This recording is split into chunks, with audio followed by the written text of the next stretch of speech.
राधा और तोते की कहानी। ये कहानी गुरुदेव श्री श्री रविशंकर की बहन भानु नरसिम्हन द्वारा लिखी गई है। राधा के पास कृष्ण को भेजने के लिए कोई संदेश नहीं था। जब संदेश तो एक ही था तो उसकी क्या जरूरत थी। लेकिन छोटा हरा तोता बेसब्री से अपने पंख फड़फड़ा रहा था और अपनी उड़ान शुरू करने के लिए उत्सुक था। ऐसे कई तोते थे जो हर दिन कृष्ण के पास उड़ते थे, लेकिन जब वह राधा का संदेश लेकर जाता था तो उसे महत्वपूर्ण और खास महसूस होता था। जाओ और उससे कहो कि आज मक्खन बहुत स्वादिष्ट है और उसका इंतजार कर रहा है, राधा ने कहा। उद्देश्य से भरा हुआ छोटा पक्षी उस दिशा में आकाश में उड़ गया जहां उसका दिल उसे खींच रहा था। संदेश सांसारिक थे, लेकिन ये कम से कम मायने रखता था। तोते का जीवन और मन राधा और कृष्ण के बीच, लालसा और प्रेम के बीच झूलता रहा।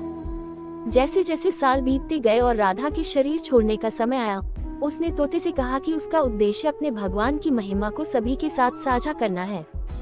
उसकी उपस्थिति में रहने के बाद उसके अस्तित्व की हर कोशिका भक्ति के मधुर अमृत से सराबोर हो गई।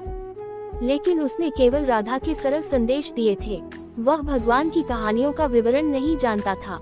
एक दिन जब वह कैलाश में पार्वती के बगीचे में घूम रहा था तो उसने देखा कि शिव उसे एक कहानी सुनाने वाले थे। वह सुनने के लिए ऊपर एक शाखा पर बैठ गया।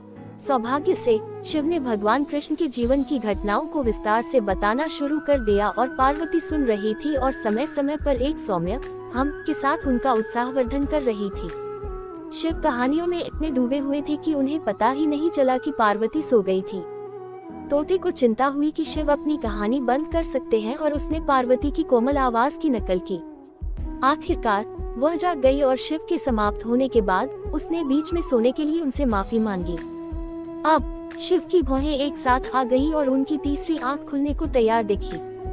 यदि आप सो रहे थे तो आपकी तरह ही गुनगुनाहट की आवाज कौन कर रहा था? उन्होंने तोते की उपस्थिति को महसूस किया। इससे पहले कि शिव उनकी दिशा में मुड़ते, छोटा तोता अपने पंखों की गति से तेजी से उड़ गया। वह बिना आराम या राहत के बहुत दूर तक उड़ गया। महर्षि वेद व्यास का आश्रम आगे था। वह अपनी कुटीर में प्रवेश कर गया। उनकी पत्नी वाटिका, आदरणीय ऋषि जाबाली की पुत्री, उसी क्षण जम्हाई ले रही थी। तुरंत तोता अपने सूक्ष्म रूप में उसके अंदर प्रवेश कर गया। व्यास ने देखा कि क्या हुआ। उन्होंने शिव को अपनी कुटीर की ओर आते देखा और उन्हें प्रणाम करने के लिए उठे। शिव ने कहा, मैं जिस तोते की तलाश कर रहा हूँ उसने आपके निवास में शरण ली है, महान ऋषिवर। उसने पार्वती की नकल करने का दुस्साहस किया। व्यास ने अपनी दिव्य दृष्टि, अंतर्ज्ञानी आंख से सब कुछ देखा। हे प्रभु, क्या उस कोमल प्राणी को भगवान कृष्ण की मनमोहक कहानियों को सुनने की प्यास के लिए दोषी ठहराया जाना चाहिए? और वह भी जब आप स्वयं ही सबसे शुद्ध और सबसे शुभ तरीके से सुनाई गई हो। ऋषि के शब्दों को सुनकर शिव मुस्कुराए। इसके अलावा वह आपके कथन को सुनने के बाद अपने कर्मों के किसी भी बीज से मुक्त हो गया है। वह अब शुद्ध है और मन की विकृतियों से मुक्त है। उसे रहने दो हे महादेव। उसे आशीर्वाद दे कि वह आने वाले युग में मानवता के लिए भक्ति और ज्ञान की यह चिंगारी लाए। शिव जानते थे कि व्यास ने सच कहा था, क्योंकि तोते ने जो कुछ भी उन्होंने साझा किया था उसे बड़ी भक्ति और ईमानदारी के साथ आत्मसात कर लिया था। उन्होंने तोते को आशीर्वाद दिया और वापस लौट गए। व्यास ने गहराई से सोचा और मन ही मन मुस्कुराए, क्योंकि उन्हें पता था कि शिव का सात्विक क्रोध सभी के लिए अत्यधिक लाभकारी होगा। तोता अपने सूक्ष्म रूप में वाटिका के गर्भ में 16 साल तक गहरी समाधि में रहा। उसने बाहर आने से इनकार कर दिया और व्यास से कहा कि वह अंदर शांत है। उसने कहा, जिस क्षण जीव संसार में आता है, मन राग द्वेष के बीच फंस जाता है, बुद्धि निर्णय और संदेह के बीच फंस जाती है।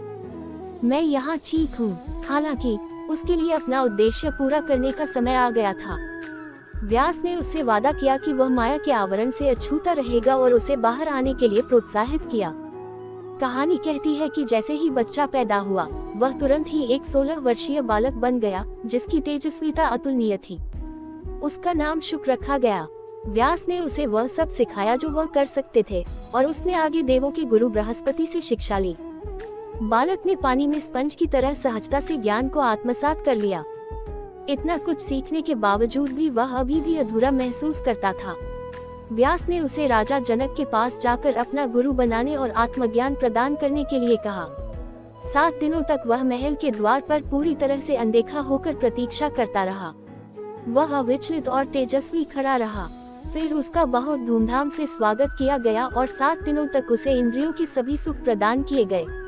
वह अविचल रहा। शुक को इतना केंद्रित देखकर जनक प्रसन्न हुए और उन्होंने इस युवा बालक को ब्रह्म का सर्वोच्च ज्ञान प्रदान किया। शुक हजारों सूर्यों की चमक से चमकते थे। उनकी उपस्थिति ही इतनी कोमल, प्रेमपूर्ण, मनभावन और दिव्य थी। जब सही समय आया तो राजा परीक्षित ने उन्हें अपनी सभा में श्रीमद् भागवत कथा सुनाने के लिए बुलाया। दयालु महादेव की पूजा करने के बाद उन्होंने अपनी कथा शुरू की, लेकिन जब भी कहानी में राधा का जिक्र होता तो वे उसका नाम नहीं ले पाते। राधा का नाम सुनते ही शुक गहरी समाधि में चले जाते और जब वे फिर से बाहर आते तो उसके बाद वे बस कथा जारी रखते। और इसलिए ऐसा कहा जाता है कि श्रीमद् भागवतम में राधा का कोई उल्लेख नहीं है। गुरुदेव कहते हैं, राधा शब्द का अर्थ ही है अपने स्रोत की ओर लौटना।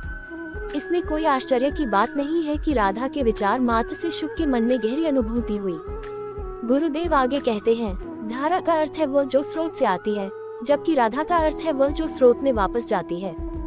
जब तक हम स्रोत तक नहीं जाते, हम भगवान कृष्ण का अनुभव नहीं कर सकते। भगवान कृष्ण स्रोत है और राधा स्रोत तक पहुंचने का मार्ग या रास्ता है। चाहे आप रुक्मिणी हो या सत्यभामा, जब तक आप राधा नहीं बन जाते, जब तक आप स्रोत पर वापस नहीं लौटते, आप भगवान कृष्ण को प्राप्त नहीं कर सकते। अगर आपको मेरी यह कहानी अच्छी लगी हो तो प्लीज मेरे चैनल को सब्सक्राइब कर देना, लाइक कर देना, शेयर कर देना और बेल आइकन को प्रेस कर देना। धन्यवाद।